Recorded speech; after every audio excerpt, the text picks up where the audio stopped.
She noticed something was wrong, but no one else did. And by the time she realized it, she had already opened the door. When someone disappears, their life usually goes quiet. Calls stop, messages stop, everything pauses. But in this case, the silence never came. The disappearance of Emily.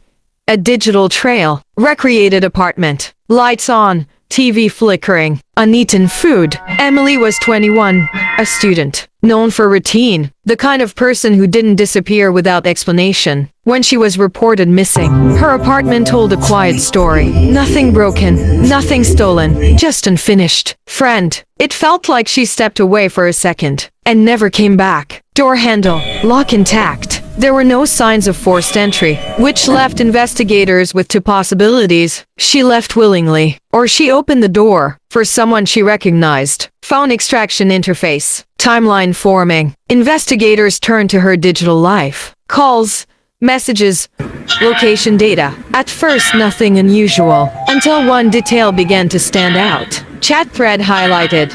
J. A contact saved as J. Frequent communication, increasing over time, but unfamiliar to those closest to her. Patterns don't lie. When communication increases like that, something is changing. Why were you near my place yesterday? I thought I saw you. You're starting to scare me. Soft tension builds. That message was never answered. CCTV clips across multiple nights. Footage revealed something subtle. A man appearing near her building. Again and again.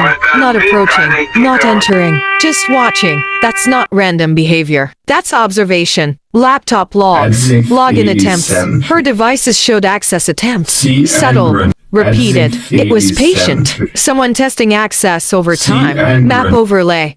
Phone signal plus CCTV. The number linked to J appeared near her apartment. On the same nights the figure was seen. Digital presence and physical presence aligned. A friend recognized him, not as a stranger, but someone familiar. Friend. He didn't stand out. That's why no one noticed. Clock ticking. With a face and a pattern, he was brought in. At first, he said very little. He didn't deny being there, but he didn't explain why. Phone placed on table. Open the door. It's me. Recovered from his device. Send the night she disappeared. That's when everything changed. He admitted they had been communicating. That night, he went to her apartment. She hesitated, but she recognized him and opened the door. No forced entry tells you. Trust was involved. Inside, the situation escalated. An argument, a refusal to leave, and then something irreversible. Afterward, he stayed, tried to manage the scene, then left with her devices. Using her accounts creates delay. It makes it seem like she's still active.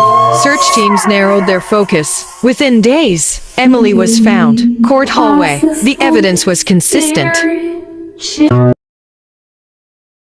Digital records. Location data. His admission. He was convicted. There was no single warning. No moment that clearly signaled danger. Just small shifts. In behavior. In messages. In presence. Friend. Looking back, it was all there. We just didn't see it in time. Cases like this don't begin with what happens in one night. They begin earlier, with attention, with observation, and someone getting close enough to be trusted. After the interrogation, investigators focused on one thing: movement. Where he went after leaving her apartment. Route traced from her apartment outward. Using cell tower data and traffic cameras, they reconstructed his path. It led them outside the city, to an area he had passed through before. Once we mapped his movements, we knew where to look. It wasn't random. He chose a place he was familiar with. Search team walking through brush. Gloved hands moving carefully. The search didn't take long. Within days, they found her. The timeline was confirmed. What happened inside the apartment aligned with the evidence recovered. There were no additional people involved. No signs of premeditated planning beyond the approach. But there was intent. In the moments that followed, the digital evidence supported everything, from the messages, to the location data, to the activity after the incident. It was consistent. When the case went to trial, the prosecution focused on three things: his presence, his communication, and his own statement. Cases like this don't rely on one piece of evidence. They rely on alignment. And here, everything aligned. He was found guilty, sentenced to decades in prison, with no possibility of early release. For Emily's family, the outcome brought answers, but not closure, because closure doesn't come from understanding what happened. It comes from knowing it could have been prevented. Friend, if we had paid more attention, if we had taken it seriously earlier, maybe things would be different. Phone screen lighting up in the dark again.